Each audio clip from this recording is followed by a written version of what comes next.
Beleza, Lúcia, obrigada. Mais gente aqui ligando a câmera. Ana Cecília, obrigada também. Então, gente, veja só, eu acabei não mandando um texto novo para vocês, porque eu entendi que a gente ia acabar, né, e a gente ia dar continuidade a esse,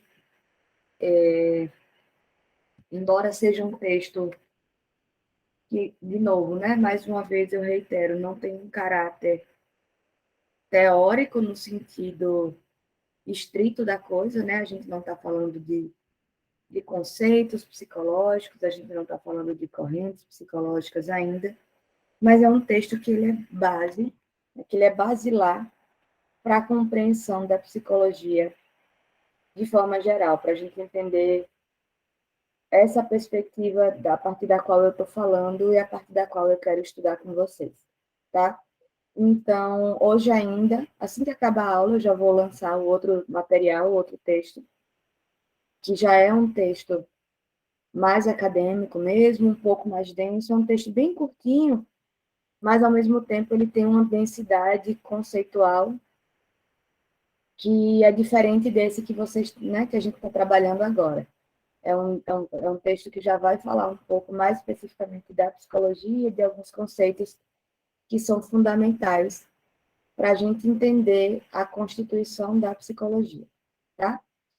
Mas hoje a gente vai continuar com a Cidade dos Sábios, eu vou continuar no mesmo esquema que eu tinha feito na última aula, né, de trabalhar passo a passo alguns conceitos e algumas compreensões básicas que estão colocadas naquela discussão do texto, e já atravessando um pouco com algumas correntes da psicologia, que são as que a gente vai trabalhar eventualmente.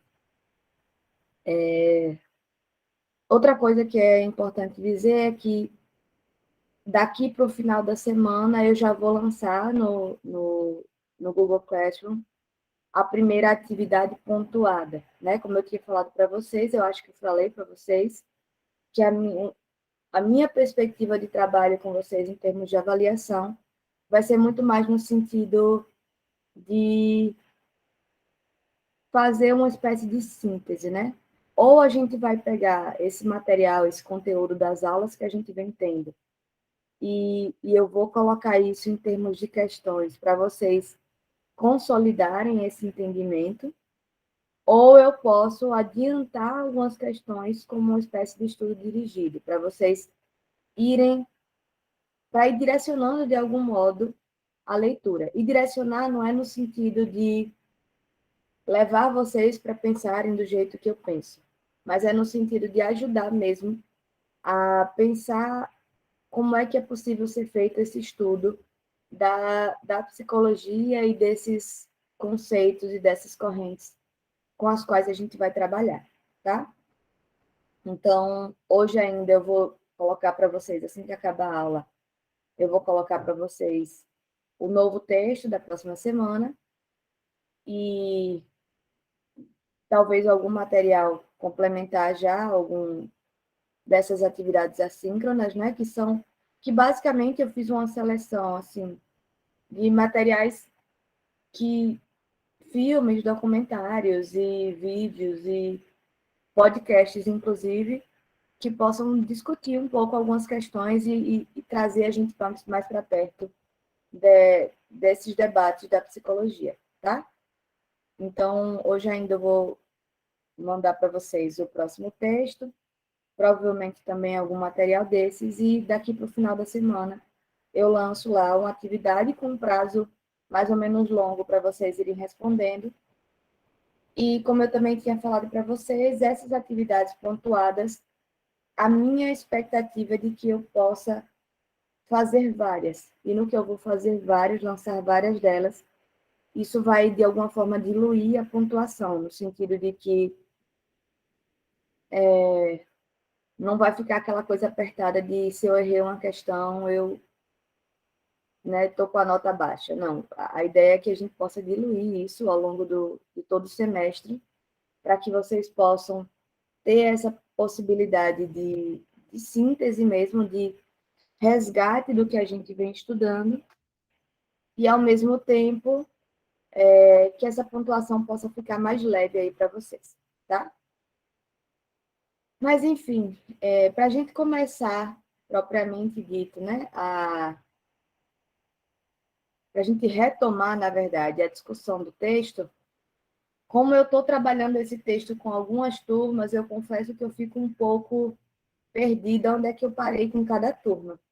E aí eu gostaria da ajuda de vocês, e até uma forma também de vocês se mobilizarem um pouquinho, de me darem um pouco esse feedback de como é que vocês estão entendendo, até onde a gente chegou, o que é que, qual a discussão que marcou para vocês, assim.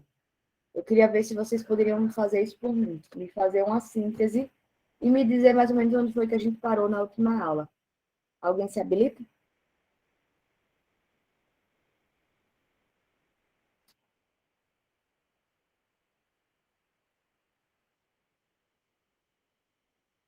Professora, eu não consegui participar das últimas aulas. Inclusive, quem se propôs a fazer a síntese vai me ajudar bastante. Que eu ainda não tive tempo de assistir tudo, porque eu tenho duas provas essa semana de propedêutica, aí eu estou um pouquinho corrido. Mas eu dei uma assistida no documentário que passou a respeito das babás, né? Eu sei Sim. que a última atividade que foi lançada foi essa. Aí eu assisti ela porque eu pensei que a discussão dessa semana seria baseado nesse documentário. Então, Lúcio, quanto ao documentário, inclusive, quem indicou foi uma colega de vocês, né, que eu gostei muito também, eu assisti. Aliás, é porque foi uma colega de outra disciplina, eu acho. E aí eu mandei para vocês, assim, eu acho que é um filme bastante interessante, mas veja, a discussão de hoje não vai estar pautada nele. A proposta desse documentário foi justamente porque ele atravessa algumas questões que, de fato, a gente já discutiu semana passada. Que eu não sei se você teve a oportunidade, Lúcio, de ler o texto, né, que eu passei para a turma que eu estou trabalhando desde semana, desde o primeiro dia de aula, só que no primeiro dia de aula a gente trabalhou mais uma apresentação mesmo da disciplina, e eu entrei pouco no texto, e aí semana passada eu falei desse texto e hoje eu continuo nele. Mas no texto, o texto ele vai trazer justamente essa discussão histórica, né? Ele vai fazer uma ficção, ele vai construir uma história ficcional sobre centralizada basicamente numa personagem chamada Moane, que é uma mulher negra escravizada lá do século XIX. É 19, né, gente? É 19. E, e nessa discussão, alguns atravessamentos aparecem. E aí eu acho que uma das últimas discussões que a gente teve na nossa aula foi justamente sobre essa mudança de posição, essa mudança de papel social da mulher, né? Porque o que é que, para você, Lúcio, que ainda não conseguiu acompanhar as aulas, e para os alunos que talvez estejam ainda um pouco perdidos sobre qual é a minha proposta aqui. A ideia toda é da gente entender, veja, a minha grande defesa, que eu acho que é basilar, para a gente começar a estudar psicologia, né, as correntes psicológicas que a gente vai estudar aqui, é a seguinte: a gente precisa entender que os conceitos eles não são naturais. Como assim? A gente vai trabalhar com uma série de conceitos que são caríssimos à psicologia. O conceito de indivíduo, o conceito de sujeito, o conceito de infância, o conceito de família. Todos esses conceitos, eles são super caros à psicologia, eles são muito importantes e fundamentais para o estabelecimento da psicologia enquanto campo de saber. Porém, todos esses conceitos são inventados. Mas quando eu digo inventado, não é porque teve um gênio, um inventor que disse, vou criar isso aqui, não. Mas é no sentido de que, historicamente, esses conceitos eles vão ganhando, eles vão adquirindo um certo sentido e um certo lugar, e uma certa forma de funcionar, tá? Então, isso é importante para a gente discutir a psicologia enquanto um campo de saber. Porque a psicologia, enquanto campo de saber, vai falar, vai se pautar em alguns desses conceitos que não são conceitos naturais, que não são conceitos que estão aí desde sempre, mas que são constituídos ao longo da nossa história e que produzem um certo modo de funcionamento, um certo modo de ser e de se relacionar no mundo. Então, esse texto ele começa com uma discussão ele começa com a crítica, na verdade, sobre esses conceitos básicos da psicologia, indivíduo, sujeito, personalidade. E com isso ele não quer dizer que isso não existe, mas ele quer dizer que isso não está aí desde sempre, que esses conceitos vêm sendo forjados pela história do mundo, pela forma que essa história vai se constituindo. E aí, uma das discussões que a gente fez na última aula, e eu acho que foi mais ou menos onde a gente parou, vocês me confirmam, né, vocês que estavam aqui assistindo às aulas, foi justamente no sentido de pensar essa função social da mulher. E aí, né, é bem oportuno falar isso no dia 9 de março, né, depois do Dia Internacional da Mulher, que a gente fala tanto e dá parabéns para as mulheres e chama elas de guerreiras e de etc. Eu digo elas porque, enfim, né, que nos chamam assim. É bem oportuno porque, veja, essa função, esse lugar social que é dado para as mulheres, primeiro que a gente precisa marcar essa grande diferença. Quem são essas mulheres, né? Aqui no texto, isso fica muito visível pela história, de que essa mudança de papel, essa associação, por exemplo, da mulher como uma figura delicada, gentil, cuidadosa, e mãe, né? Que aí esse novo conceito também vai ali se reconfigurando e ganhando um certo espaço, um certo sentido que não existia até então.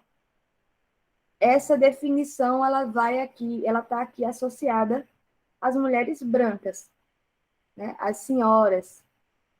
Então, elas que antes, que décadas antes, eram meras procriadoras e elas eram administradoras da economia doméstica, daquele espaço doméstico, elas ganham um outro sentido, elas ganham uma nova função, que é justamente essa função da maternidade e do cuidado com o marido e com os filhos, do cuidado com a casa. Deixa de ser uma administração, no sentido de gestão mesmo daquele espaço, e passa a ser um lugar de cuidado, de uma outra forma de responsabilidade. E uma das questões que a gente discutiu, que está no texto, é justamente como é que a mulher negra não entra nessa categoria. Né? Essa mudança de valor que é associada à mulher ali, não entra, não é associado também à mulher negra, porque a mulher negra é escravizada, né, dentro do contexto do que é a nossa história aqui vai trazer, ela não era mãe. Né? Veja, quando essa mulher branca era uma procriadora, ela era só um peito, ela era uma ama de leite, a mulher negra, né? Depois que essa figura da ama de leite começa a ser destituída, e aí vem toda uma série de argumentos moralistas e sanitaristas, no sentido que associam a proliferação de doenças a essas mulheres negras, as pessoas negras, né? Que aí tem toda uma questão mesmo de violência e de preconceitos que vão se forjando disfarçadas de ciência, disfarçadas de argumento sanitário, né? Quando essa mudança se processa, essa mulher negra, a ela não é associada a esse lugar da maternidade, e a ela continua não sendo dado o direito de maternar os filhos, né? E aí, o documentário ele vem nessa discussão. Ele vem só para reforçar mesmo, para a gente refletir mais e para a gente pensar sobre isso, né? De como é que a história se repete e de como é que a história ela se reconfigura, mas repetindo certos padrões e certos valores que estão ali postos desde sempre. Então, Lúcio comentou que assistiu, não sei se todos conseguiram assistir o filme, o documentário, mas é bem interessante a gente ver como é que a coisa se processa, né? Tipo, a diretora, que é uma mulher, ela vai falar sobre. Ela resolve fazer esse filme pensando nas babás que ela teve, né? Pensando nas babás que ela conheceu. Então, a gente supõe que ela é uma mulher branca, e uma mulher de classe média, no mínimo, ou rica, que teve essa função, né? Que teve essa profissional cuidando dela e dos parentes dela. E aí ela começa o filme com uma foto de uma criança encostada numa mulher negra, que tem uma feição muito dura, muito sofrida, enquanto que o menino, a linguagem corporal dele mostra um carinho mesmo, assim, como se ele tivesse encostando naquela mulher como uma figura de cuidado mesmo, como uma figura de segurança para ele, né? E ela começa a discussão a partir daí. Ela começa a discussão sobre esse lugar, né? Sobre essa função dessa mulher dali, assim. E, e a grande questão, me parece que a grande discussão que vai ser posta nesse filme é justamente assim: será que isso mudou, né? Porque quantas mulheres ainda hoje deixam de cuidar dos seus próprios filhos para cuidar dos filhos das patroas, né? Quantas mulheres, para obter renda, né, como uma forma de trabalho, têm que negligenciar os seus próprios filhos, ou seja, ela tem que abdicar desse lugar de maternagem no sentido estrito, né, de ser mãe dos seus próprios filhos, para maternar o filho das outras, né, da patroa. Então, me parece que essa é a grande discussão que esse documentário traz e que atravessa o nosso texto nesse sentido, de pensar que função é essa, né? Que lugares sociais são esses e que função é essa de ser mãe ou a de maternar, de ser uma figura de cuidado, né? Como é que isso se constitui? E como é que isso se naturaliza, né? Porque a gente acaba naturalizando um certo aspecto e muitas vezes a gente não para pensar como é que a gente chegou nessa noção. E é por isso que eu digo que é muito oportuno isso ter vindo. Essa aula está sendo feita aqui, a gente está discutindo isso depois do Dia Internacional da Mulher, porque muitas dessas mensagens que a gente vê, né, circulando nesse dia vão, vão atravessar um pouco essas questões, né? Toda a admiração e elogios que são lançados para as mulheres, de algum modo, em algum nível, elas atravessam essa questão de ser uma figura de cuidado, de ser uma figura de que dá conta de tudo, né? Que aí, veja, tem aí é um elogio forjado de cobrança, né? Tipo, então você consegue dar conta de tudo, porque a mulher é tão maravilhosa que ela é muito guerreira, ela dá conta de tudo, ela aguenta tudo. Então continue aí aguentando para, né, para que a gente sustente um certo status quo. E a discussão é basicamente essa aqui, a gente tá tentando entender o seguinte: como é que as coisas se constituem, né? Como é que a gente chega onde a gente está e como é que a gente constitui os conceitos que são basilares e que são centrais para a psicologia enquanto campo de saber. Vocês vão ver que o próximo capítulo que eu vou, né, o próximo texto que eu vou deixar para vocês hoje, o nome do capítulo é justamente isso, a Constituição, a Constituição do Espaço Psicológico, acho que é esse o nome do capítulo. Que é justamente isso, o autor ele vai discutir alguns conceitos que são basilares para a psicologia e vai dizer assim, olha, esses conceitos eles se constituíram a partir de um determinado contexto, tá? Só que aí nesse texto que eu vou passar para vocês agora, a discussão vai ser muito mais teórica, né? A gente vai falar de conceitos propriamente. Aqui a gente está fazendo essa leitura atravessada por uma história que é ficcional, mas que não é nem tão ficcional assim, né?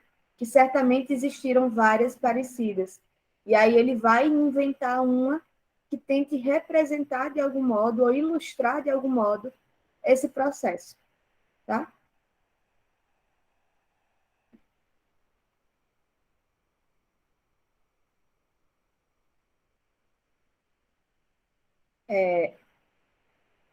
Lúcio, deu para entender qual foi a proposta? Você quer fazer algum comentário sobre o filme, já que você assistiu? Deu sim, professora. A respeito do filme, eu acredito que a diretora dele, ela basicamente fez uma análise sociológica da sua condição atual e da sua condição histórica com relação a tudo que ela já tinha vivido, porque ela foi criada por babás e as próximas gerações dela e também das irmãs foram criadas dessa forma. E ela disse que a primeiro momento se sentiu um pouco conflitante e constrangida de ter que fazer esse tipo de gravações, mas depois ela percebeu a necessidade quando reencontrou a babá que tinha cuidado, que tinha criado ela. E ali ela se sentiu motivada aquilo, porque ela parou para ouvir a história daquela mulher, ela parou para ouvir o que aquela mulher tinha carregado com ela da situação, do fato de ter aberto mão, de certa forma, de criar os filhos dela, de construir a família dela da forma que ela queria para cuidar dessas crianças, que foram ela e as irmãs. Então, eu acho que o filme, esse documentário, ele perpassou muito bem por aquilo que vocês tinham comentado. Uhum. Ótimo.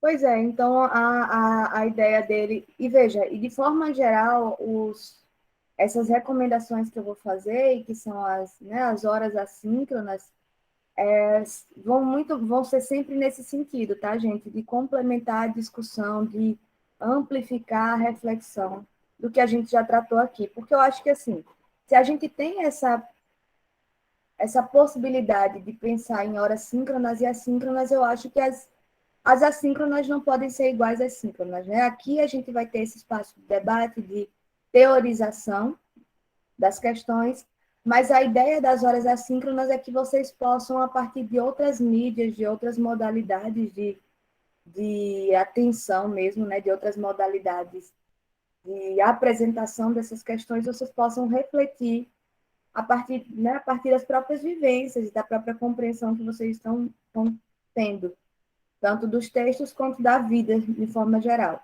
Então, é sempre bom que se vocês conseguirem acompanhar, né, e assistindo os filmes e ouvindo os podcasts, para quem consiga fazer isso, porque aí a gente atravessa aqui as nossas discussões, né? E assim, o, o, eu acredito que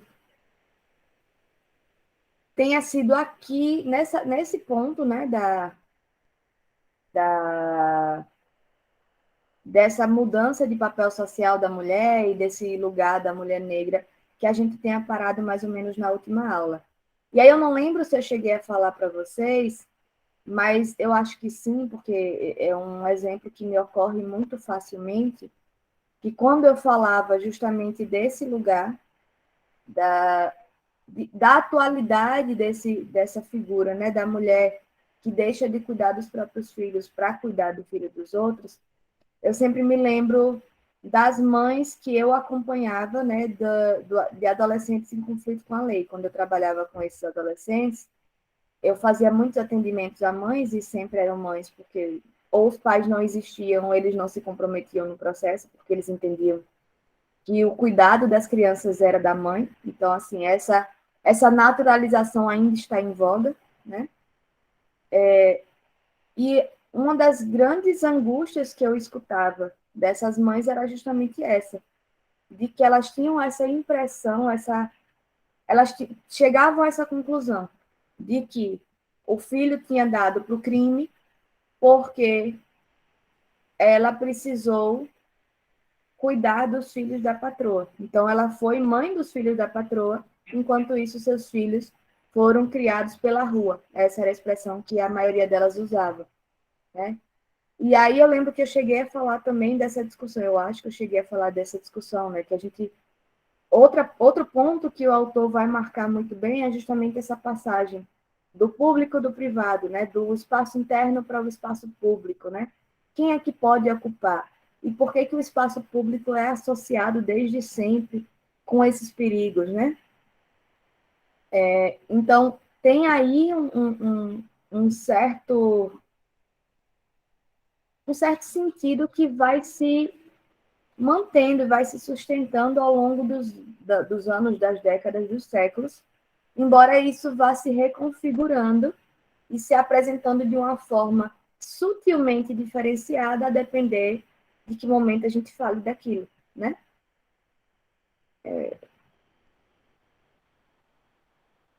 Vamos lá, deixa eu ver que tem comentários.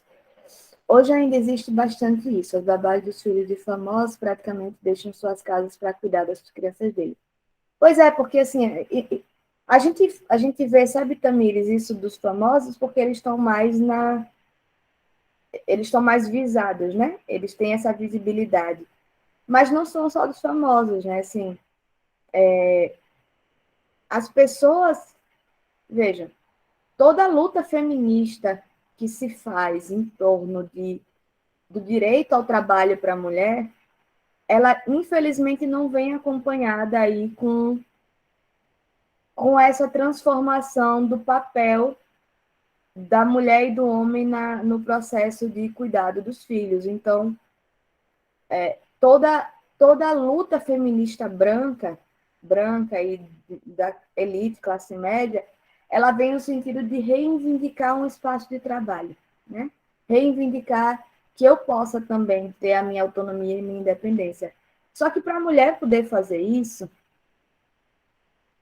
ela precisa relegar esse outro trabalho que historicamente, naturalmente, as aspas são para naturalmente, mas que não é naturalmente, só que historicamente é relegado para a mulher, que é o cuidado dos filhos, né?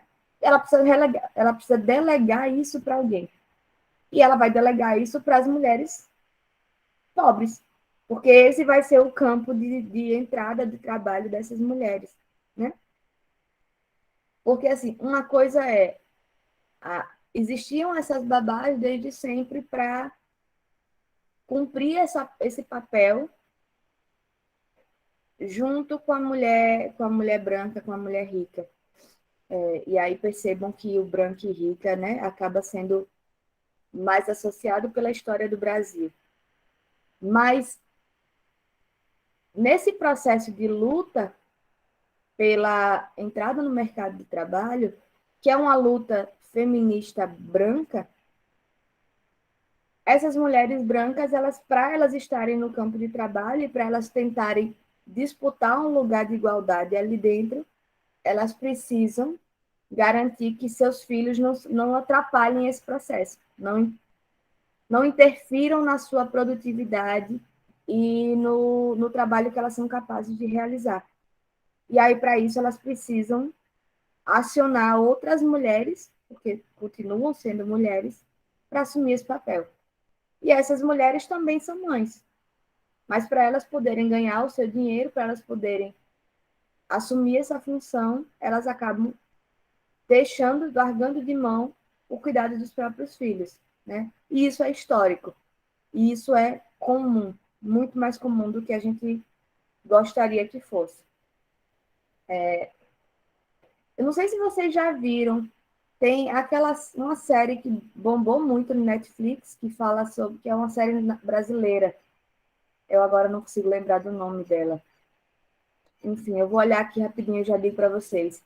Mas, basicamente, é uma série, tem uma discussão, né? Tem uma mulher negra que se associa com a mulher branca, que está abrindo um clube, e aí tem um alagamento no clube, e aí a mulher branca começa a chorar, desesperada, e reclamando porque a sócia dela, que é uma mulher negra, não está tão desesperada quanto ela, e ela diz assim, porque você não entende, porque você não imagina.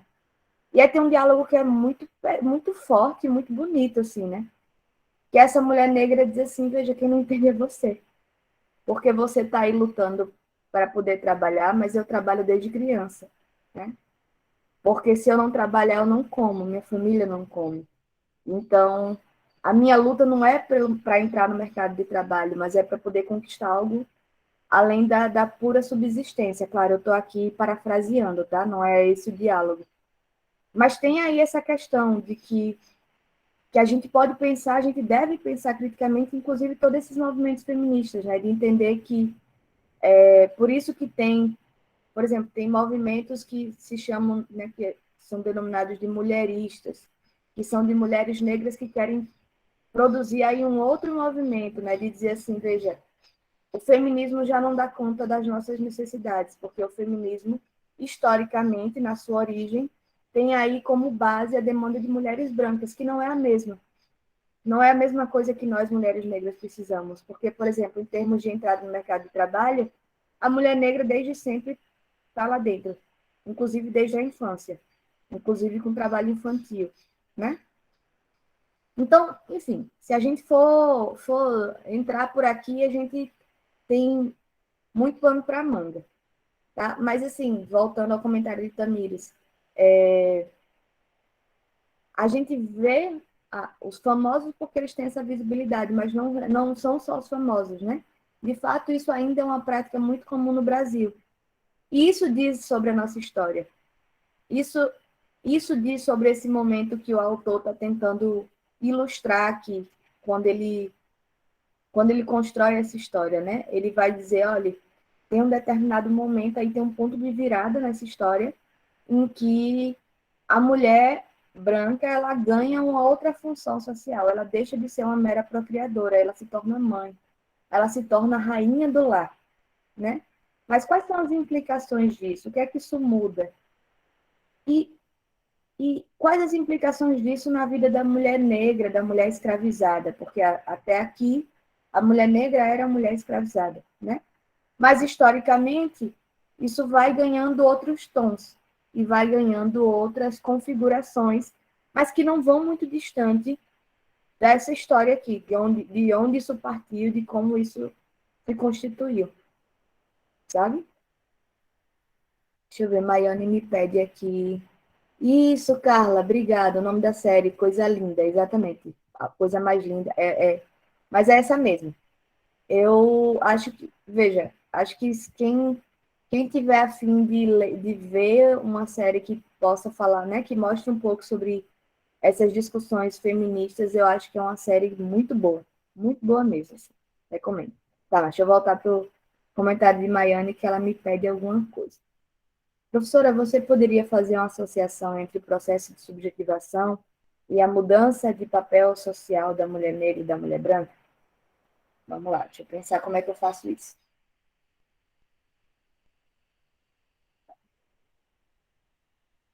Bem, vocês lembram que essa discussão sobre o processo de subjetivação que eu venho trazendo para vocês é justamente no sentido seguinte.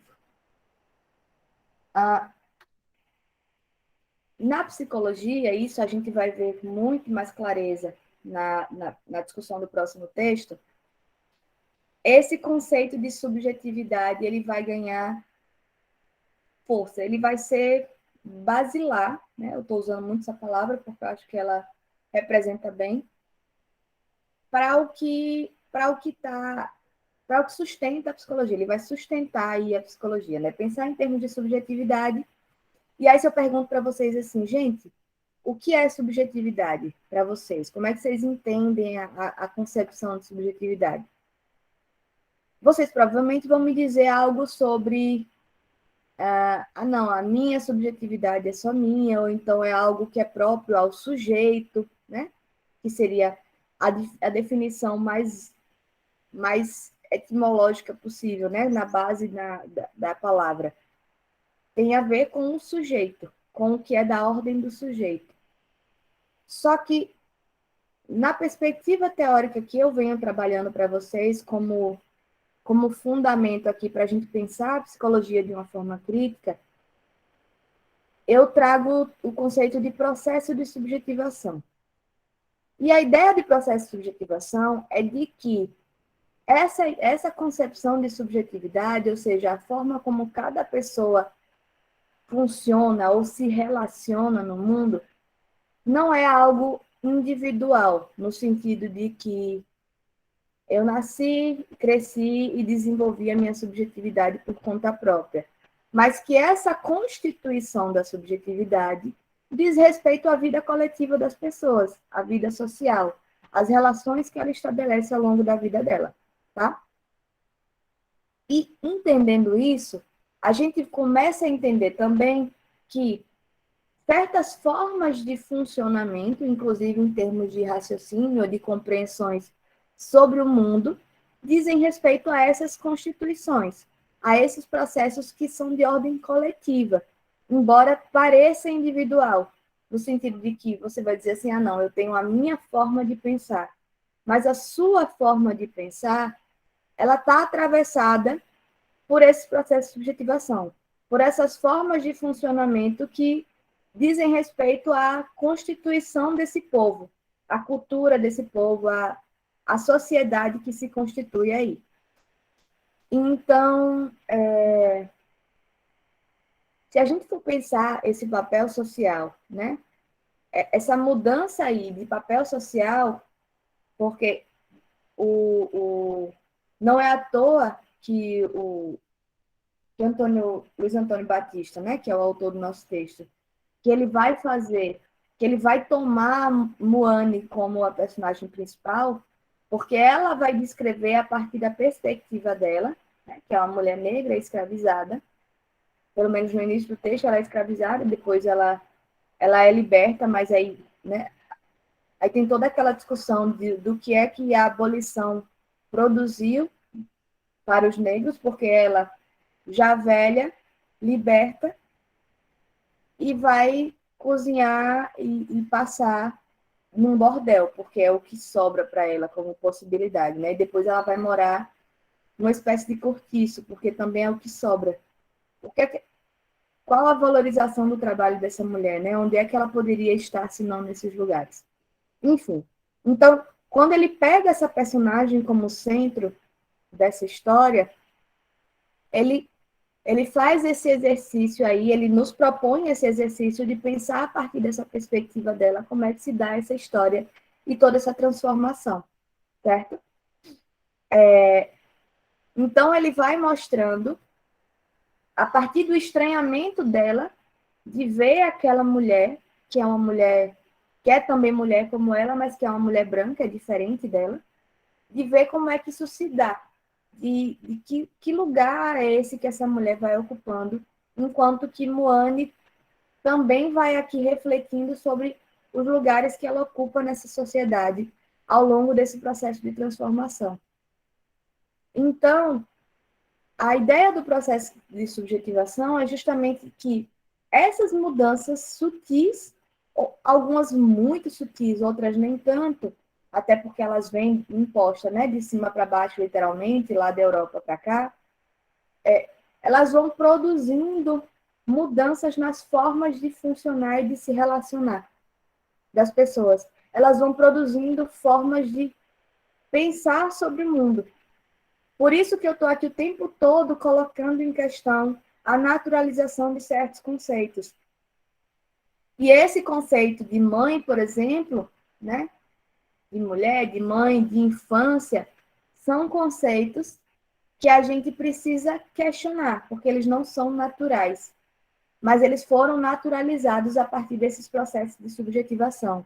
Então, a gente nasce, cresce, e a gente acaba constituindo uma certa ideia do que é ser mulher, do que é ser mãe. Eu, enquanto mulher, me desenvolvo e me torno uma mulher adulta pensando, entendendo que tem certas funções que eu preciso exercer na vida, né?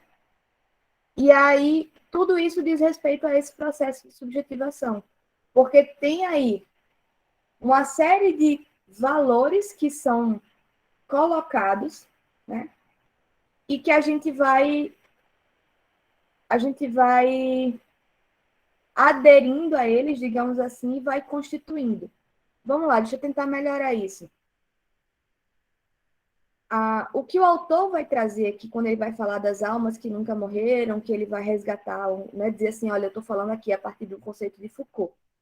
E ele está falando de Foucault enquanto no que Foucault fala dessa modalidade específica de poder, que é um poder invisível, né?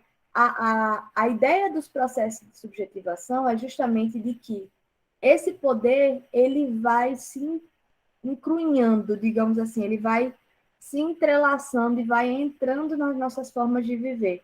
Ele vai modulando nossas formas de viver e nós, enquanto sujeitos, vamos assumindo essas modulações e vamos reproduzindo de algum modo.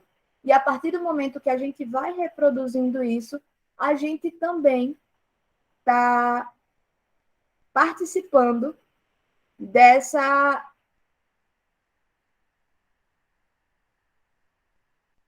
dessas relações de poder. A gente também está reforçando, a gente também está construindo essas relações de poder. Então, por exemplo, se a gente pensa, vamos voltar para o documentário, né?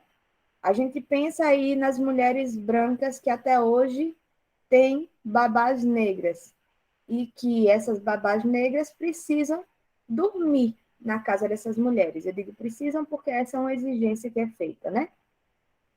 E aí, para elas fazerem isso, ou exige-se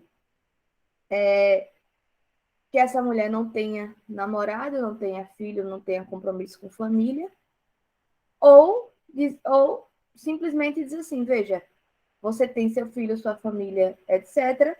Veja aí como é que você vai resolver, porque durante a semana você vai ficar aqui cuidando do meu filho.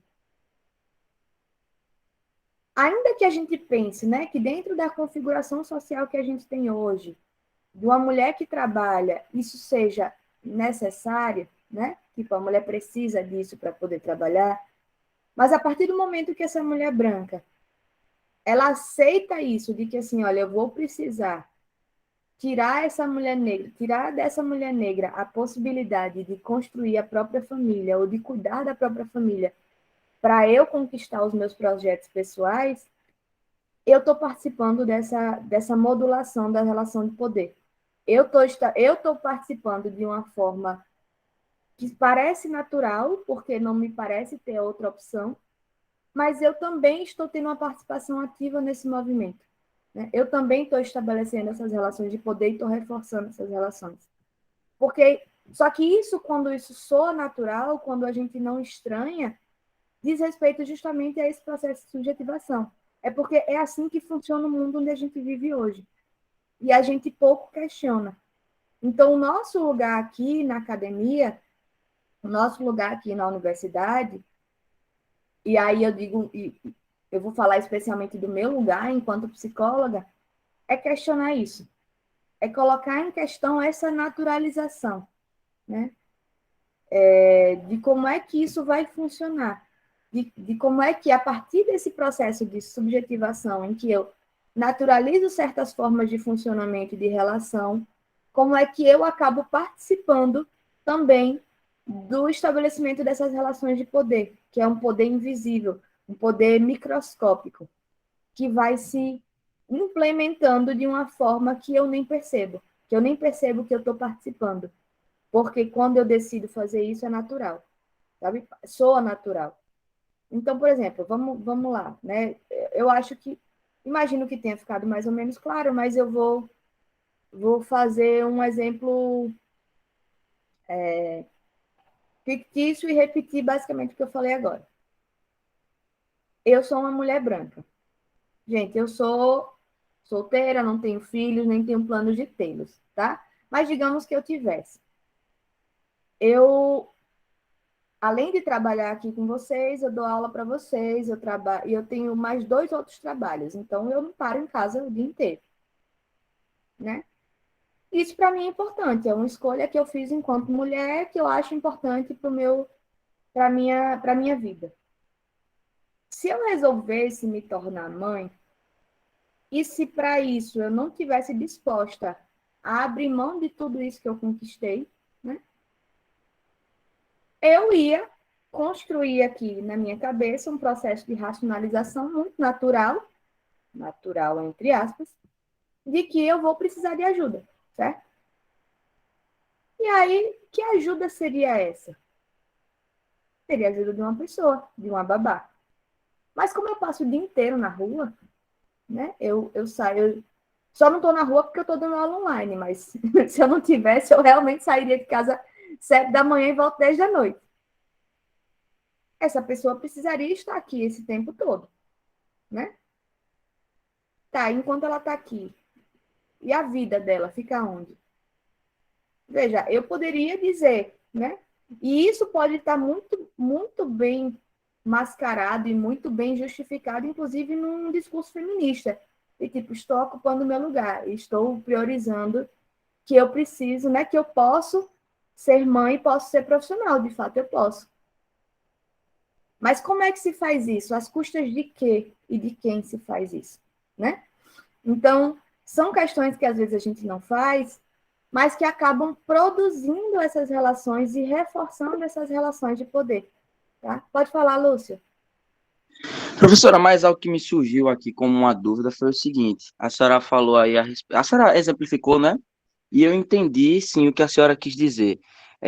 Enquanto a senhora está se propondo a fazer aquilo que a senhora tem como objetivo, algo importante profissional, tem outra pessoa, tem outra mulher que deixou ali de estar com a sua família para estar cuidando da nossa que a gente deixou em casa.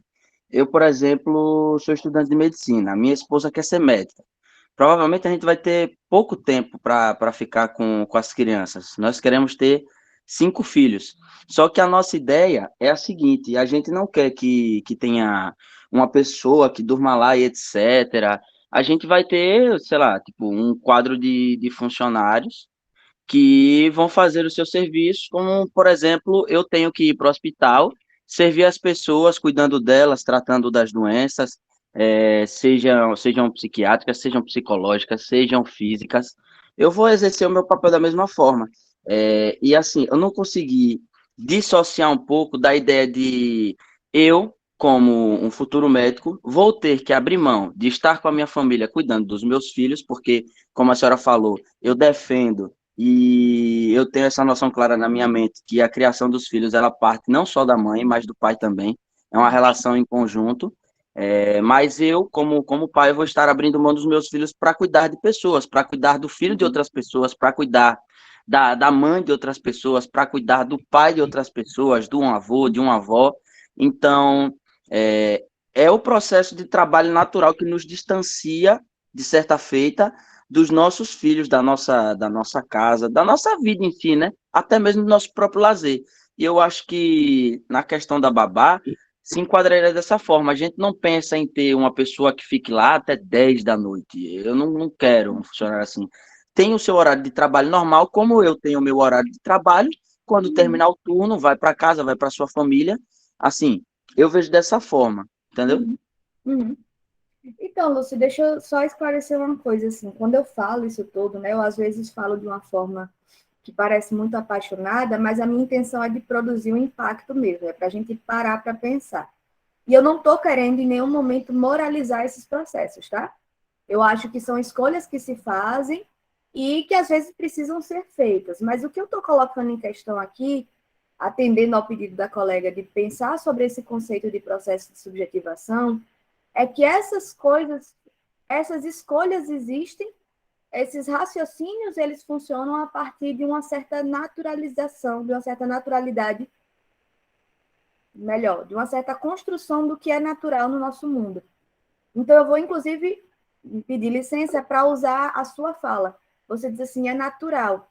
Eu vou abdicar dos meus filhos, de estar com eles, porque eu vou estar exercendo a minha profissão e eu vou estar lá cuidando das pessoas.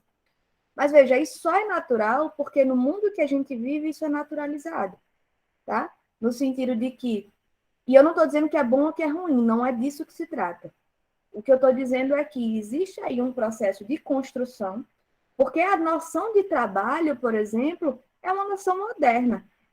Esse valor que a gente dá ao trabalho, da importância do trabalho como algo da realização pessoal da pessoa, isso é moderno. Isso não é natural e não é desde sempre que existe. E tudo bem, isso faz parte do nosso processo de subjetivação. E aí você me traz um exemplo que eu acho que é bom para a gente falar para todo mundo, que é o seguinte: todo mundo aqui que decidiu vir fazer uma formação profissional, seja ela qual for, tenha em mente que o trabalho é um valor central na vida dela, né? Que é um caminho aí importante.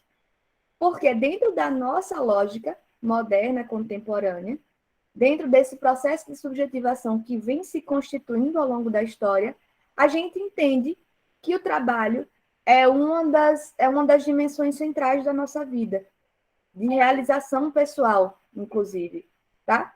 Então, assim, com isso eu não quero dizer que está certo, que está errado, que está feio, que está bonito, mas que isso faz parte de um processo de subjetivação e que quando você diz é natural, isso significa não que seja natural de fato, mas que vem sendo naturalizado através desses processos de subjetivação. E a partir do momento que isso é naturalizado, a gente consegue construir aí certas justificações mesmo, sabe? Então, essa questão que se coloca. Não estou aqui moralizando, dizendo que quem tem babá é uma pessoa ruim que faz mal para os outros, não. Mas de entender que isso se produz, né, dentro de uma lógica de subjetivação que está posta para a gente e que a gente também pode se colocar aquilo como questão de qual a implicação disso, né? Para onde é que eu vou? O que é que isso produz em termos de relação de poder, né? Como é que eu participo disso? E veja, e não é no sentido de, não, eu vou então abdicar de participar disso.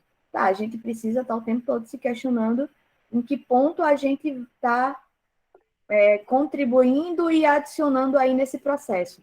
Mas, ao mesmo tempo, isso vai acontecer, a gente vai fazer parte. O que Foucault vai dizer, a grande sacada de Foucault é justamente essa. Ele vai dizer assim, olha, ao contrário do poder soberano, que tinha um grande monarca, ou um grande senhor de engenho, ou uma pessoa super poderosa que dá as leis e diz, é isso que vai acontecer e eu sou dono disso tudo aqui, sou dono da porra toda. No poder disciplinar, a coisa é mais delicada, tem uma sutileza, e todos nós participamos dessas relações de poder. É só isso. Mas veja, isso é inescapável. A única coisa que a gente pode fazer é, dentro das nossas condições, colocar em questão certas atitudes, mas, queira ou não, a gente vai acabar participando dessas redes de poder. Isso, de fato, acaba sendo o caminho que a gente acaba exercendo, porque isso faz parte desses processos, né? De como que a coisa vem sendo construída, tá? Ana Cecília, pode falar. Oi, professora. Oi, gente. Bom dia. Então, eu acho que é um pouco na continuidade do que está sendo debatido, que o Lúcio colocou, porque é dentro de um processo de subjetivação, de naturalização da ideia de que há alguém para atividades domésticas, esse trabalho se torna extremamente desvalorizado. Teve, inclusive, a PEC das domésticas, que era para estabelecer salário mínimo, para estabelecer carteira de trabalho assinada, direitos básicos de qualquer outro trabalhador, que não foram, na verdade, teve toda uma discussão, teve todo o impacto social de que isso era uma exacerbação, que isso era um absurdo. Então, é muito diferente quando a gente fala, inclusive, dos graus de profissionalização. Um servidor público, ou então um médico, um advogado, um engenheiro, alguém que trabalha e tem uma formação acadêmica, está ali dentro também de uma estrutura, de uma relação de poder, que vê naquele processo a ideia de se conquistar alguma coisa. Então, o trabalho ali vem de uma vocação, isso é muito comum, a gente escolhe trabalho por vocação, por dedicação, por aquilo que a gente acha que tem a ver com a gente e com o nosso contexto. É muito diferente, acredito, de uma trabalhadora doméstica. Às vezes são pessoas que não tiveram condições de estudo, que é a única forma de renda. E outra coisa, é um trabalho extremamente desvalorizado, extremamente difícil, porque você está dentro de casa de outras pessoas, acho que deva ser extremamente desgastante. E assim, acho que são graus muito variáveis de entendimento, não só particular da pessoa, mas também social, do que é a profissionalização e do que é trabalho. Porque o trabalho doméstico se torna muito isso, é uma relação afetiva. Acho que o documentário chega a mostrar isso, se torna uma relação muito afetiva. A babá se torna ente da família, dorme com a família, viaja com a família. As crianças criam um apego e relação de apego numa sociedade extremamente emocional, como a brasileira, em alguns quesitos, ainda mais. nesse se torna também uma legitimidade para a precarização do trabalho, por exemplo. É diferente do médico, do advogado, que é mais objetivo, eu acredito. Legal, Cecília. Pois é, então, assim, tem inclusive autores, né, se a gente fosse entrar nesse campo do trabalho, que vão falar justamente disso, né, da hierarquia dos trabalhos, assim, tem uma hierarquia que se coloca, né, de trabalhos mais valorizados, menos valorizados, isso vai atravessar várias questões, desde as questões mais óbvias de nível de especialização e de escolarização, até questões de certos valores mesmo que estão pautados ali. Então, por exemplo, de forma geral, as profissões menos valorizadas em termos financeiros são profissões ligadas ao cuidado, né? Então, se a gente for ver professoras, né? Especialmente professoras de ensino infantil, recebem muito pouco, né? Trabalho doméstico, que tem a coisa do cuidado com a casa e que muitas vezes acaba, né, virando uma série, enfim.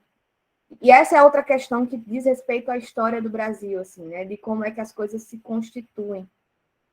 É muito comum ver uma pessoa que está sendo contratada como babá e que ela, além de ser babá, ela tem que cuidar da casa. Ou seja, ela vira empregada doméstica, ou vice-versa, né? Ou uma pessoa que é contratada como faxineira, mas que ela, além de fazer a faxina básica, ela ainda faz a comida para a família, ainda passa ferro, ainda faz um monte de coisa. Então, assim, isso diz muito desse processo, né? De como que a coisa se constitui aqui ao longo da história do Brasil. E aqui eu falo de Brasil porque é de onde eu acho que eu posso falar, né? Que é o que a gente conhece um pouquinho. Não quer dizer que seja só aqui, mas tem aí, e eu acho que isso é que é o importante da nossa discussão aqui, né, de caráter mais teórico, é aí que a gente precisa pensar como é que esses valores vêm sendo costurados e vêm atravessando esses processos, sabe? Como é que a gente chega até aqui? Porque isso não é natural, isso é algo que está sendo construído e costurado ao longo da nossa história. Então, Ana Cecília tem toda a razão quando ela fala dessa questão do trabalho doméstico, e a gente está aqui falando das babás e das empregadas, mas a gente também pode pensar, inclusive, nas donas de casa, né? Hoje a gente tem visto essa discussão muito mais forte digo, né? Isso, algumas pessoas se atrevem a falar sobre isso, mas por uma vida inteira tinha essa ideia de que, assim, não, a dona de casa, ela não faz nada o dia inteiro.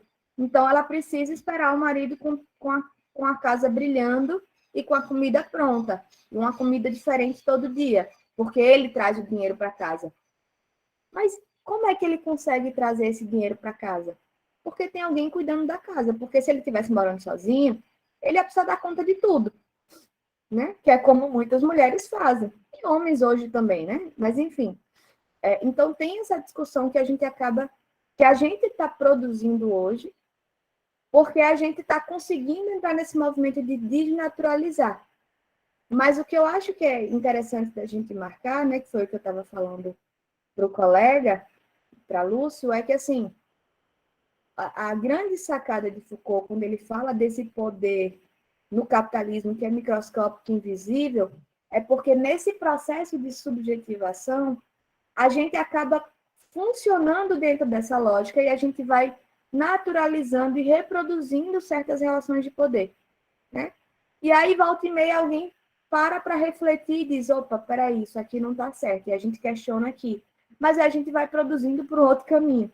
E eu acho que esse texto traz isso de uma forma muito bonita, porque, assim, bonita e triste, na verdade, né? Mas, porque basicamente, se a gente for ver, ele diz assim, olha, teve um monte de mudança, né? Todo um processo de modernização, toda uma transformação nas relações sociais da cidade, né? Da colônia. E em todas essas transformações, os negros eram subalternizados. Em todas essas transformações, as pessoas negras continuavam sendo violentadas, né? E isso é uma questão que a gente precisa colocar. E isso é uma questão que a gente precisa reconhecer. Tá?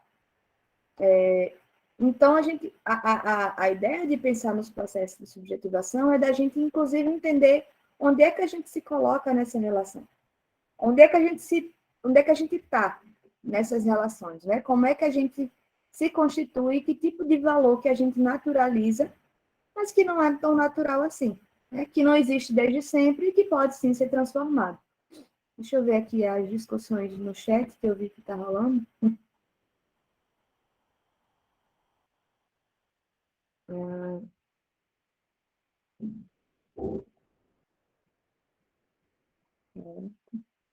Acho que Carla está falando da dona de casa, que a gente chama de dona de casa, Carla.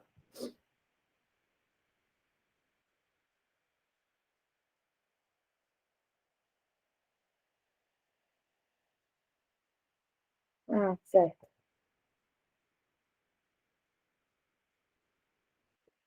Enfim, gente, mas a ideia que eu acho que é importante a gente passar, né, que eu acabo aproveitando a pergunta da colega lá em cima sobre a questão do processo de subjetivação é essa, é de que a gente tem que entender, né, como é que a minha proposta aqui é da gente entender que tudo o que há de mais natural para a gente hoje se constituiu historicamente a partir de um determinado percurso, né? E que não é natural, tão natural assim. E com isso eu não quero dizer que a gente precisa revolucionar tudo.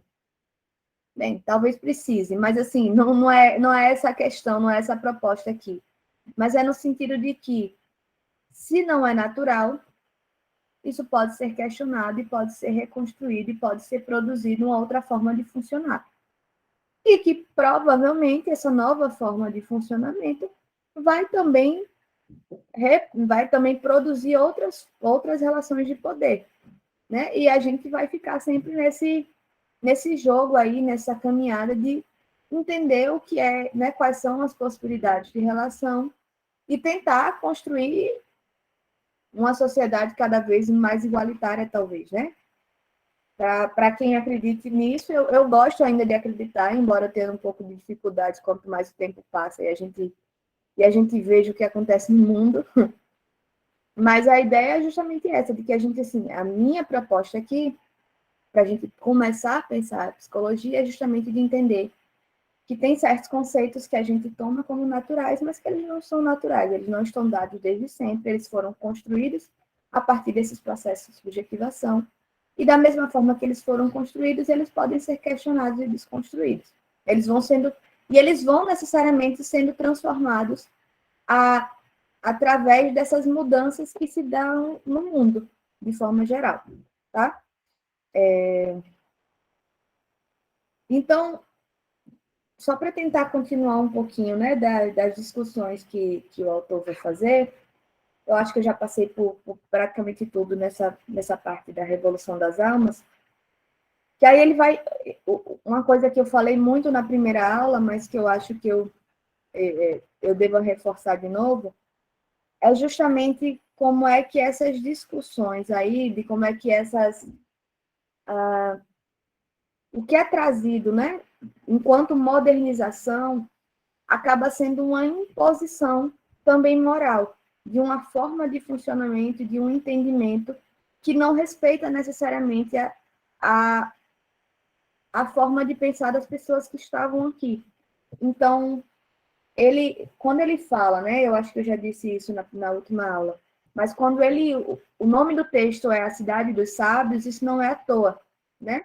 Ele está falando aí dos sábios, os sábios são justamente essas pessoas que dispõem do poder, do saber. Veja, eu fiz um ato falho, mas que diz respeito de fato à questão, né? Porque Foucault vai falar do saber-poder. Ou seja, as pessoas que dispõem desse saber, elas também vão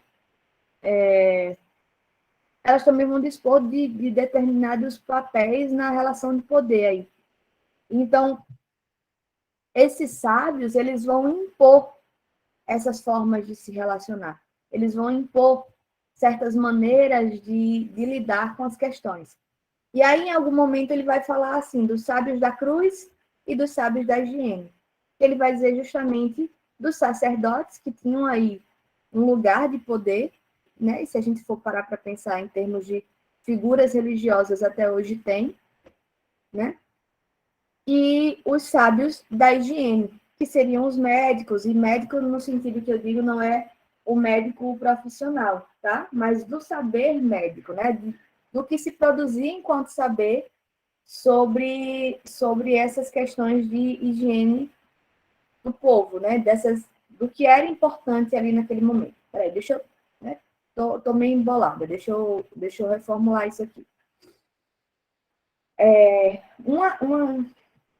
Algumas discussões que vão ser colocadas aqui nesse texto, né, na história que ele conta, vão dizer respeito justamente dessas mudanças sobre a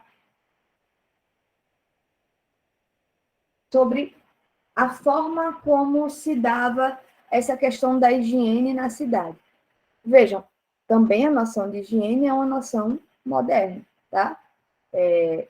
E com isso eu quero dizer que esses cuidados, né, essa compreensão das doenças que estão relacionadas com certos hábitos e certas práticas, né, com a necessidade de processo de saneamento e de esgotamento, é coisa nova eu digo, né, de um século e meio, eu acho, para trás.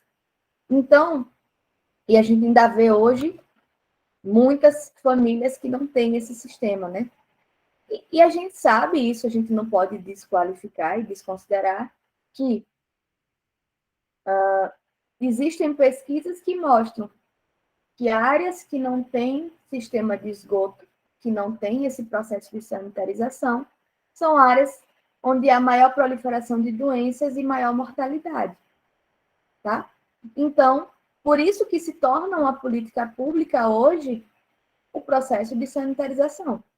Porque se você garante esse processo nos bairros, né, e nas comunidades de forma geral, você reduz, enquanto uma política pública de saúde, você reduz o nível de proliferação de doenças e de mortalidade. Não é isso que eu estou colocando em questão, mas nem o autor. O que ele está colocando aqui é justamente de como é que isso se instaura, como é que isso se estabelece, né? Veja, quais são os efeitos que um sistema de esgoto vai produzir para aquelas relações. A primeira, mais óbvia, que não necessariamente é ruim, é que Moane deixa de carregar a tina dela com as fezes dos senhores para o mar toda noite, né? Porque agora existe uma outra forma de fazer isso. E que ótimo! E é muito legal a gente acompanhando a narrativa dela, porque, assim, ela fica feliz inicialmente. Ela diz que, bom, né? Não vou mais precisar passar por isso, porque, de fato, não é algo agradável. Não suponhamos que seja.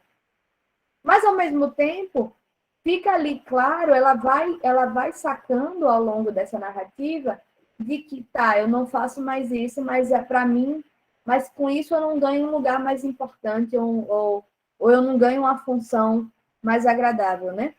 Eu continuo subalternizada, eu continuo sendo colocada aí numa periferia das relações, inclusive, não só no sentido geográfico da cidade, e isso traz para mim outras funções que também não são muito agradáveis, né? Então, isso vai dizer muito sobre as mudanças sanitárias, embora sejam importantes, elas não vão necessariamente alterar as relações de poder que se dão, né? No sentido, inclusive, de que as mudanças culturais, de valores, né? Elas são muito mais lentas, elas são muito mais difíceis de implementar e de modificar do que essas mudanças mais explícitas no sentido de tecnologia e de desenvolvimento mesmo material. Então, quando ele vai falar aqui dos sábios da cruz e dos sábios da higiene, eu acho bem legal a discussão que ele fala sobre os enterros e a morte, né? Porque Moane vai dizer assim, olha, agora Agora, nem os mortos dentro da igreja estão em paz mais, né? Porque eles estão dentro dessa disputa. Porque existia aí um certo valor, e era uma prática muito comum, de que as pessoas importantes, elas eram enterradas dentro da igreja, né? Nas paredes, nos tetos, no chão.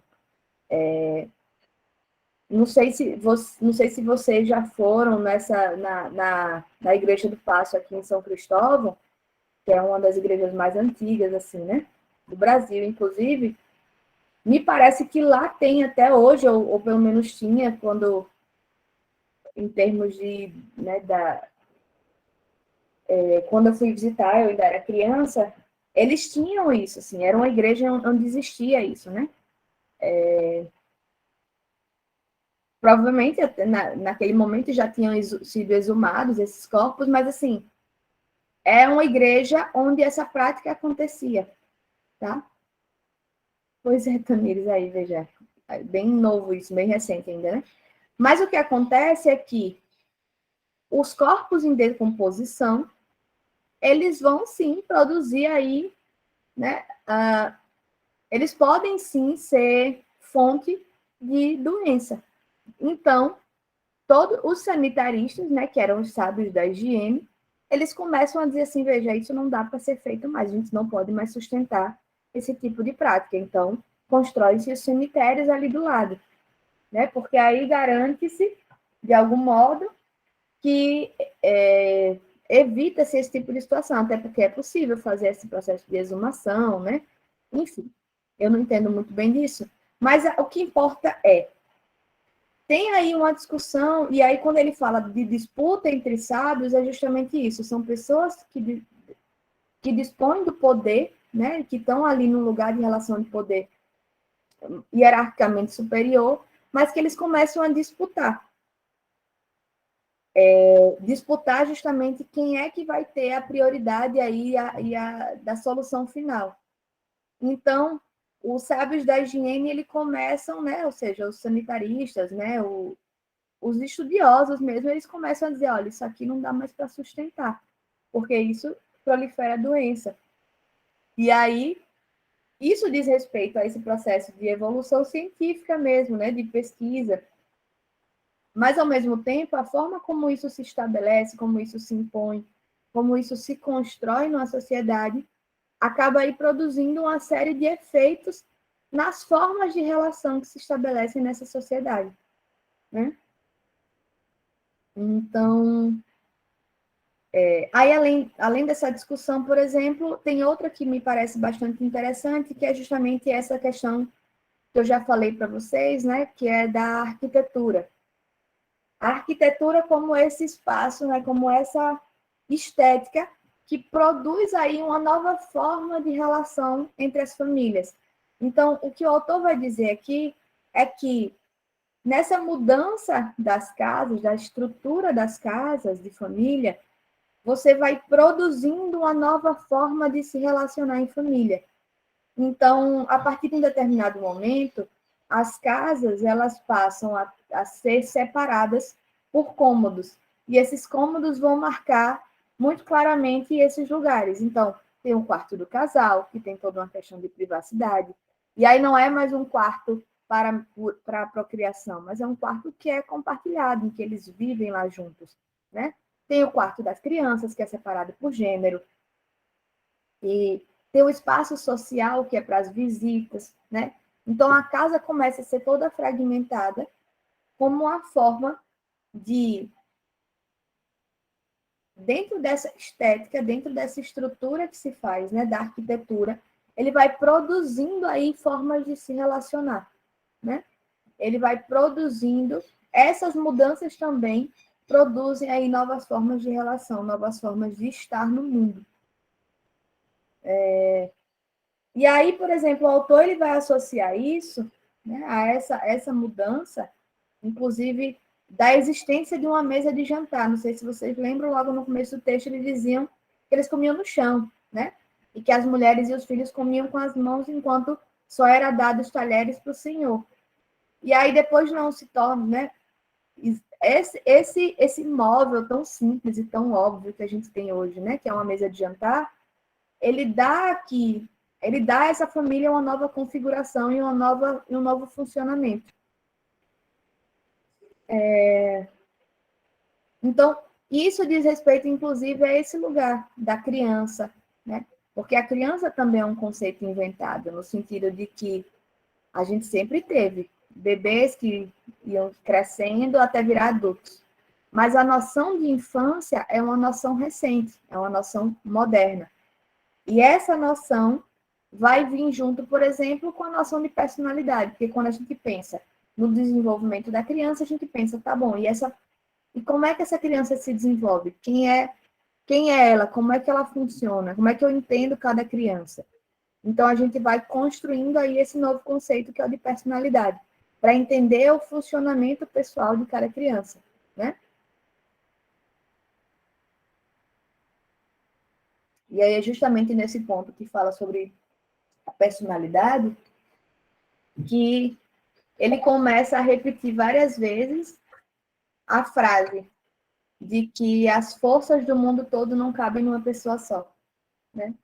Essa frase ela vai dizer justamente respeito a esse questionamento de tipo, quando a gente começa a formular essa noção, né, de um indivíduo que é único, que é inteiro, que tem uma personalidade em si, a gente acaba produzindo aí um certo entendimento de, sei lá, talvez de autossuficiência desse indivíduo, né, de como é que ele sozinho consegue dar conta de um universo, que é um universo muito pessoal, mas é um universo. E aí ele vai marcando, né, o autor, ele vai marcando na construção da história esse questionamento que Moane vai fazendo. Ela diz assim, veja, eu ouço, né, eu aprendi que as forças do mundo não cabem numa pessoa só. E isso ela é como se fosse um movimento de resistência mesmo dela, né? De dizer, ok, tipo, eu não posso conceber que uma pessoa só consiga ter em si mesma todas as forças. Tem aí um movimento de resistência que eu acho que é muito legal da gente ver marcado ao longo do texto. Inclusive, o texto termina com a cena da saia, né, que está girando, né, da saia acho que é de bolas amarelas. E eu leio muito essa metáfora da saia que continua girando por aí como essa representação de um movimento de resistência que permanece, né? Porque a saia que está ali girando é a saia de uma mulher negra que resistia, de fato, a essas imposições. E essa resistência, esse movimento de resistência, é o que a gente produz também quando a gente coloca em questão o que está dado, o que está naturalizado, o que está aqui colocado como status quo, tá? Claro, eu não estou aqui tentando me assemelhar em termos de resistência à resistência do povo negro, que é o que está representado no texto, tá? Mas eu quero dizer o seguinte, me parece que essa noção de resistência que o autor está trazendo também perpassa muito essa ideia de colocar em questão o que é dado como óbvio e como evidente pelo mundo e pelos processos de subjetivação do mundo, sabe? Então, a gente está aqui o tempo todo colocando em questão o que é óbvio, o que é dado e o que é tomado como natural. E com isso, mais uma vez, eu não estou falando, não é uma fala de moralização, de que algo está certo e algo está errado, ou que a gente faz mal e a gente precisa fazer bem. Não. É no sentido de entender que as coisas não são naturais, que as coisas, para chegarem até onde elas chegaram hoje, elas foram construídas, né? E que, enquanto coisas que foram construídas, a gente precisa entender o processo de construção delas e entender, com isso, que elas também podem ser desconstruídas, em alguns aspectos.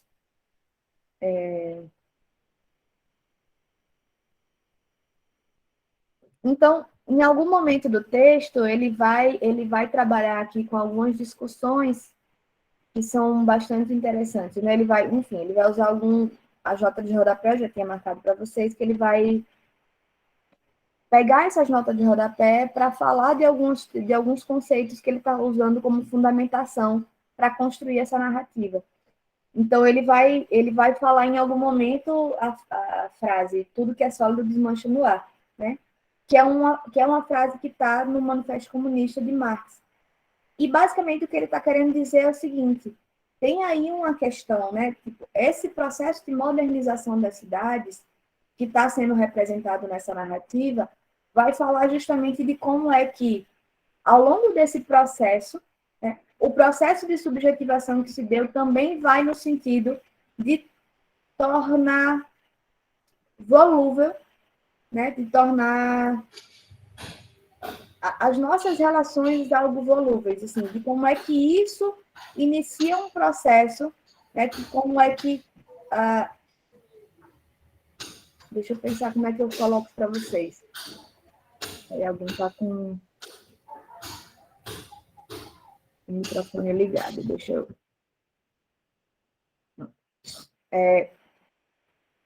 como é que a sociedade burguesa, né? Como é que toda essa nova forma de funcionamento burguesa, né, e capitalista, como é que ela vai produzindo certas formas de se relacionar que se tornam cada vez mais volúveis, que se tornam cada vez menos sólidas, né?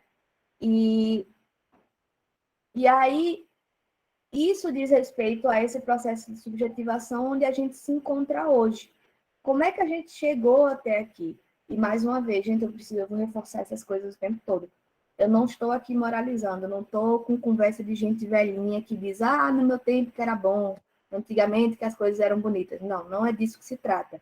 Mas é de entender que as coisas, elas se constituem aí a partir de uma certa caminhada e que a gente precisa entender essa caminhada. Pode falar, Tiago, eu estou vendo. Professora, eu queria saber, porque eu entrei agora no SIGA, no plano de curso da senhora, e eu não encontrei avaliações. Eu queria saber como vai ser o método da senhora avaliar a gente, se vai ter prova. Eu falei disso agora no comecinho da aula de hoje, viu? Que é o seguinte, em resumo, assim, eu vou colocar atividades pontuadas. Vão ser basicamente questões sobre essas discussões que a gente está fazendo aqui, tá?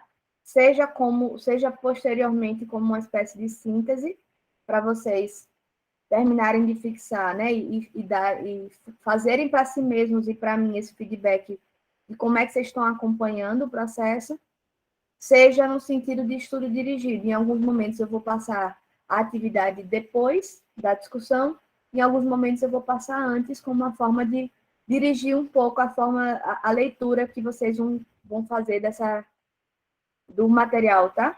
Então, a minha previsão é que daqui para o final da semana eu vou lançar a primeira atividade para vocês. Certo? Pronto. Enfim, gente, deixa eu... Como eu não pretendo continuar nesse texto mais uma aula, então eu vou dar uma corridinha aqui, tá? Mas isso não quer dizer que vocês não podem interromper, não. Qualquer coisa a gente larga de onde tiver, porque eu acho que a parte mais importante do texto eu já consegui trabalhar com vocês, que a ideia era justamente essa, de vocês entenderem, eu acho que já ficou claro, porque eu já reforcei 1000 vezes, né? De como esses processos são naturalizados, mas não são naturais. Então, na terceira parte do texto, que é o Encontro dos Reis, o autor vai trazer justamente, ele vai tentar marcar as mudanças que se estabeleceram a partir da instauração da República, né? E aqui ele está falando aí desse movimento, ele está falando das consequências da abolição, né? Da forma que foi feita a abolição da escravidão no Brasil, e ele vai marcar um pouco essa mudança aí, essa saída da monarquia para a entrada na República, né? De como é que isso vai se constituindo na história do Brasil. Gente, mais uma vez, isso aqui não é um texto de história, isso aqui é um texto ficcional, né? mas que o autor ele estudou muito sobre a história do Brasil, ele não está construindo do nada, ele constrói sobre uma base histórica real, e a gente está usando isso como referência para pensar essas questões, tá? Então, tem um trecho que eu queria ler para vocês, é bem curtinho, na página 72, que ele vai dizer assim: no sobrado da Rua do Sabão, que é onde Mônica vai morar, né, depois que ela não está mais na casa dos senhores, e que ela também deixa de estar no bordel, porque, enfim, eu vou voltar para essa questão dos bordéis. Ele vai dizer assim: no sobrado da Rua do Sabão, o perfume era outro, as confissões dos diários e os mistérios da personalidade não tinha vez. Trabalhava-se muito. Lá as cortinas eram de chita estampada.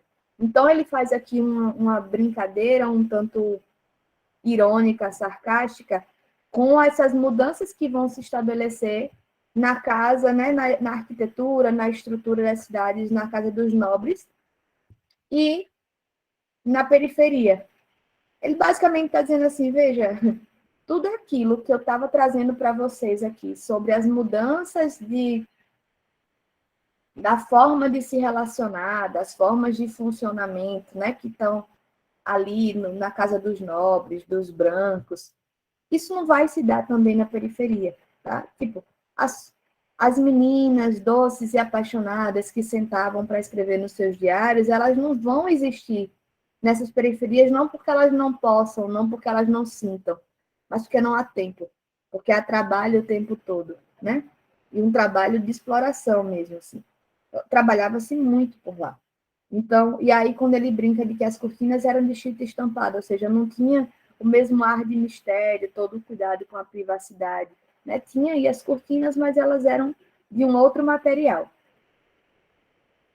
E aí, veja, quando eu falo, né, da questão que eu ia voltar para a questão dos bordéis, por que é importante?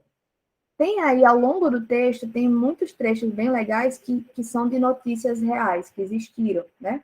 Ele deixa claro na nota de rodapé que essas notícias existiram, que ele tirou de registros históricos.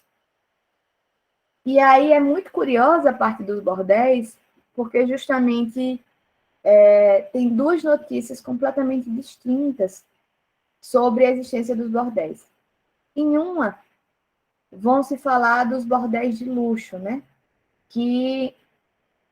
Cujas prostitutas, ou, enfim, as mulheres que trabalhavam lá eram mulheres brancas, francesas ou polacas, né? E tinham os bordéis, que era o que Mônica trabalhava, que eram bordéis mais simples, da periferia. Enquanto o primeiro tinha aí um ar, né, no texto jornalístico, tinha um ar de função social, né? O bordel tinha uma função social importante, porque os homens, eles precisavam desse espaço, né? Para gastar a energia sexual deles. E tudo bem, era legítimo. Mas os bordéis da periferia, né, os bordéis onde tinham as mulheres negras, eles eram antros de imoralidade. Então, veja, tem aí uma questão de valor que está associada a essa diferença de classe, que está associada às questões raciais, né? E o tempo todo, no texto, o autor vai marcar isso, né? De como é que existe aí toda uma mudança, todo um processo de modernização das cidades, toda uma chegada desses sábios, né? E dos saberes que eles trazem para produzir essas mudanças e essa modernização e essa evolução das cidades, mas como isso se dá de formas diferentes para as pessoas brancas e para as pessoas negras, que ali, e talvez hoje ainda mais do que gostaríamos, implicava em dizer as pessoas ricas e das pessoas pobres e periféricas, né?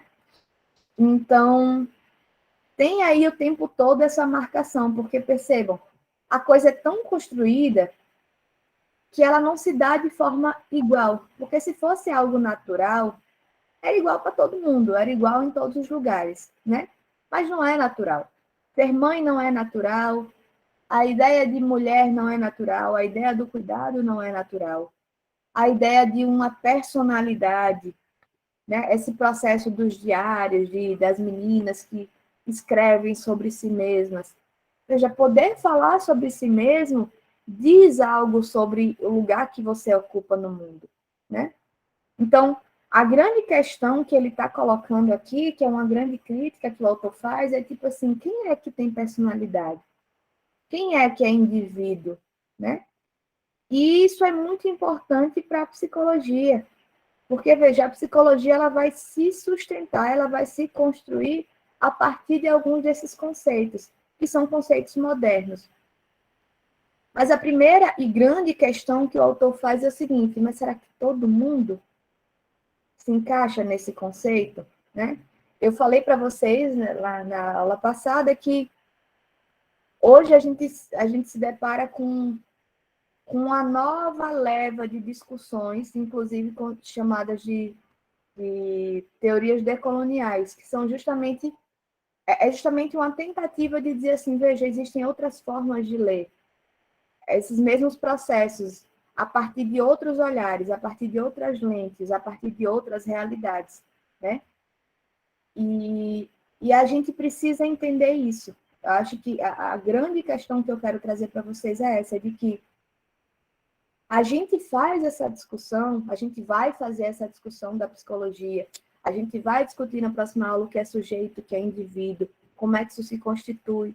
A gente vai discutir mais para frente quais são as correntes teóricas da psicologia e qual a leitura que essas correntes vão fazer desses sujeitos, desses indivíduos, mas a gente precisa ter em mente que tudo isso está pautado num processo de subjetivação que diz respeito a esses atravessamentos sociais e a esses valores, inclusive, que atravessam essas questões. Então, assim, né, como a nossa matéria é uma matéria introdutória, eu vou buscar os clássicos.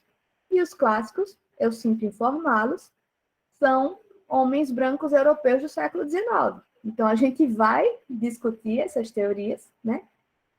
Mas a gente precisa fazer isso a partir desse olhar mais crítico, tá? Se a gente conseguir ter tempo para isso, a gente até pode pensar, né? Eu posso me comprometer nesse sentido, de buscar esses autores decoloniais para a gente fazer uma outra leitura, talvez, sobre alguma dessas perspectivas que a gente vai estudar, para a gente ter essa dimensão do que é que pode mudar, no sentido de quais são as questões que aparecem aí quando a gente olha para essa mesma história a partir de um outro ângulo.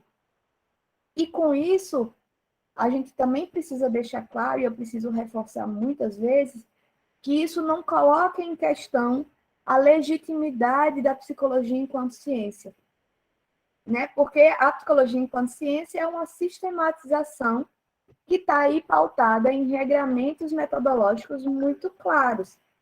Mas o que está em questão não é isso, né? O que está em questão é que, do mesmo jeito que eu comecei essa disciplina falando para vocês que a psicologia é múltipla e é diversa, e ela tem várias formas de ler a mesma questão, ou talvez não seja a mesma questão, né? Mas ela tem várias leituras possíveis desse sujeito e dessa sociedade. A gente precisa entender que, do mesmo jeito que a gente aceita essa multiplicidade em termos de abordagens, em termos de correntes teóricas, a gente precisa entender que, a partir do lugar que a gente vai fazer essa leitura, a gente também consegue construir outras formas de visualizar essas questões, tá?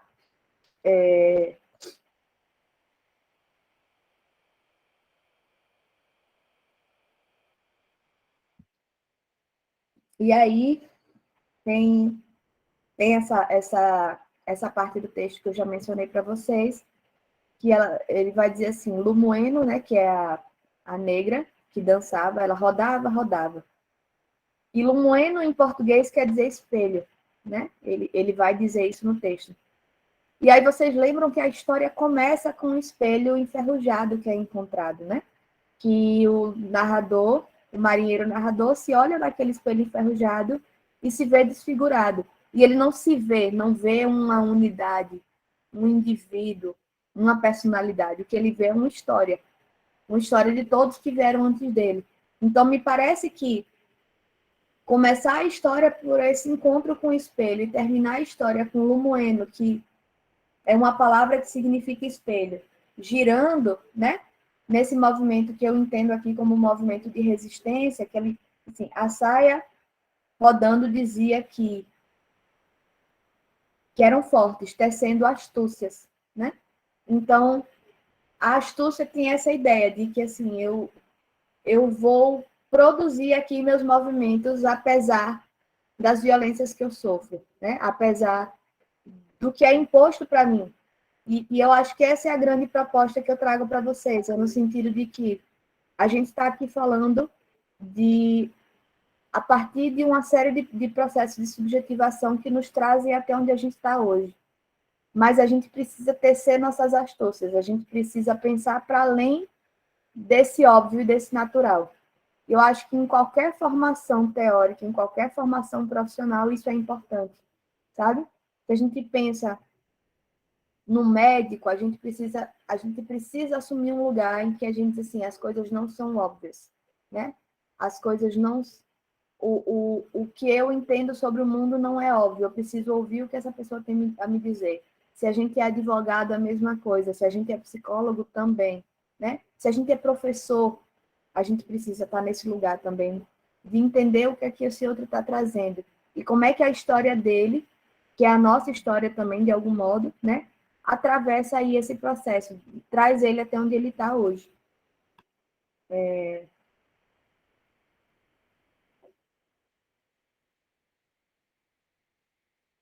Deixa eu ver, eu estou aqui catando, viu, gente? Porque como não dá para a gente... Eu já estou dando uma puxada para a gente já passar para o próximo texto na próxima aula. Eu estou vendo aqui o que é que ainda falta falar que é importante nos nossos últimos 13 minutos.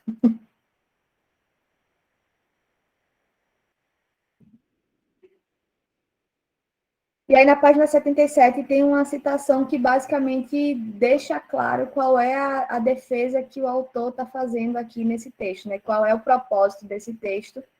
E, de algum modo, também vai dizer para vocês qual é o meu propósito quando eu trago ele para vocês. Que é assim: as forças do mundo não cabem em uma pessoa só. O mundo está cheio delas, diferentes, contrastantes, de várias intensidades. O mundo não tem paz, ele é nervoso, finito, inventado e reinventado a todo momento, né? Então, é isso que a gente precisa tomar como referência principal aqui. E aí, né, já no finalzinho do texto, ele vai marcar justamente essa questão da república, desses conceitos de ordem e progresso, né? De como é que isso vai produzir aí uma nova noção sobre o que é razão, o que é loucura. Aí ele vai mencionar os conceitos as teorias da degenerescência, né? Que são teorias que vão falar justamente sobre que vão supor, né, algumas doenças que degeneram os sujeitos, e isso diz muito sobre a forma como a gente começa a ver esse sujeito, né? A gente começa a ter uma expectativa do sujeito humano como sendo uma pessoa sempre muito potente e produtiva. Então, qualquer coisa que tire ele desse lugar, coloca ele num lugar de desvalor e de degenerescência, né? De degenerado. Então, a loucura que tinha uma convivência comum com as pessoas, ela passa a ser danosa, ela passa a ser perigosa, ela passa a ser combatida, né? Então, mesmo a noção de loucura também é uma noção inventada. E, mais uma vez, gente, inventada não no sentido de que uma pessoa inventou, mas de que ao longo desses processos ela foi se constituindo e ela foi ganhando esse sentido, tá? Então, a gente pode dizer os loucos existem desde sempre. A gente pode até dizer isso. Mas será que os loucos têm sido vistos e têm sido cuidados do mesmo jeito desde sempre? Isso eu digo para vocês com convicção, que não, né? A forma que a gente lida com a loucura hoje é completamente diferente da forma que se lidava um século atrás. há 2 séculos atrás.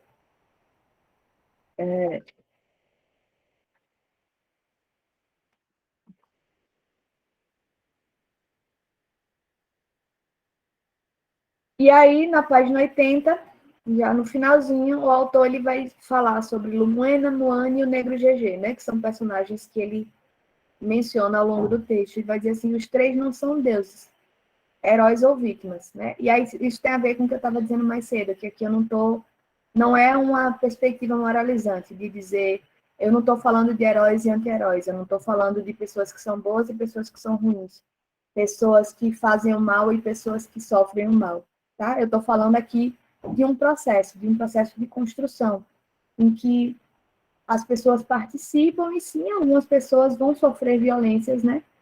E que esse processo de constituição de uma subjetividade brasileira, ela perpassa por essas violências, infelizmente. Então, ele vai dizer assim, os 3 não são deuses, heróis ou vítimas. Eles não são nem deuses, nem heróis, nem vítimas. São apenas modos, possibilidades de existência. Por isso que eu falei o tempo todo que esse texto é uma ilustração, né? Ele é uma ficção que bem poderia ser realidade, mas é uma ficção, porque ele tenta ilustrar uma história possível, né? Uma dentre milhares de histórias possíveis que aconteceram aqui nesse Brasil ao longo desses anos. Então, são apenas modos, possibilidades de existências, coautores de um país chamado Brasil. E é isso, gente. Eu acho que a discussão, talvez eu tenha até me tornado um pouco repetitiva, mas vocês ficam me deixando falar sozinha e eu fico aqui repetindo para dar ênfase, porque eu não sei se vocês estão me acompanhando, se vocês estão sacando e entendendo a ênfase que eu estou querendo dar para esse negócio. Se vocês quiserem colocar alguma coisa, falar alguma coisa, né? Assim, eu tô aqui dizendo que vocês me deixaram falando sozinho, mas até que hoje houve muitas participações, seja abrindo o microfone, seja no chat, e eu agradeço por isso, acho que isso já ajuda nesse processo, né? Isso me ajuda, inclusive, a entender onde é que vocês estão, como é que vocês estão lendo isso, e de que forma que eu posso ajudar a melhorar essa leitura, né? Melhorar no sentido de compreender melhor o que eu estou tentando trazer aqui para vocês. Mas, de qualquer modo, né? As participações vão ser sempre bem-vindas, eu acho que isso me ajuda muito. E se vocês quiserem fazer alguma fala, algum comentário agora, podem falar.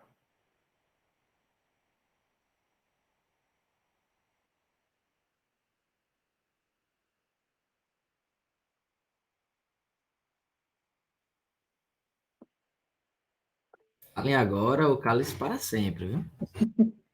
Não, cálice para sempre não funciona aqui, não. Vocês podem falar até o final da disciplina, vocês podem falar. Não precisa ser agora o cálice para sempre, não. Ah, tudo bem, Lúcio. Sem problema, gente. Mas, assim, eu de fato, né, eu fico pedindo para vocês falarem muito, porque eu acho que isso dinamiza a discussão, se torna menos chato para vocês. Eu estou aqui o tempo todo pensando, né, de que forma que eu posso, talvez, produzir um outro movimento de aula que se torne menos cansativo para vocês, porque eu acho que ficar me ouvindo falar, né, especialmente considerando a tela, tem uma hora que dá um cansaço, e isso para além de eu ser boa ou ruim. De novo, isso não tem a ver com ser bom ou ruim, né? Eu não tô fazendo essa avaliação e nem estou pedindo que vocês façam nesse sentido. Mas é de que, assim, isso é cansativo, né? Ficar na frente da tela ouvindo uma pessoa falando. Então, às vezes, as participações ajudam a dar uma dinamizada nesse processo. De qualquer modo, eu vou aqui pensar, né, estratégias possíveis para fazer vocês participarem um pouquinho mais, tá? Para a gente dinamizar esse processo. E, de qualquer modo, né, eu espero que vocês tenham conseguido acompanhar a discussão, que tenha sido proveitoso para vocês. Eu vou encerrando aqui a aula. Como eu disse, vou reforçar. Agora mesmo, antes de fazer minhas outras coisas, eu já vou mandar para vocês o texto da próxima aula, para vocês terem tempo para fazer essa leitura. Ao mesmo tempo, eu também vou ver aqui, né, qual seria a próxima atividade assíncrona para vocês poderem acompanhar, né, para vocês poderem aprofundar essas reflexões, essas discussões. E eu espero que daqui para o final da semana eu consiga lançar para vocês a atividade, para que isso não fique muito acumulado, para que vocês possam ir fazendo aos pouquinhos, e isso também possa ir levantando algumas dúvidas e algumas questões para a gente poder discutir nas aulas, tá bom? Obrigada pela presença de vocês. Obrigada especialmente para quem ligou a câmera e não me deixou sozinha nesse momento, nessa manhã de quarta-feira. E até a próxima, gente. Um bom dia. Tchau, professora. Tchau, Bom tchau. dia. Bom dia, tchau.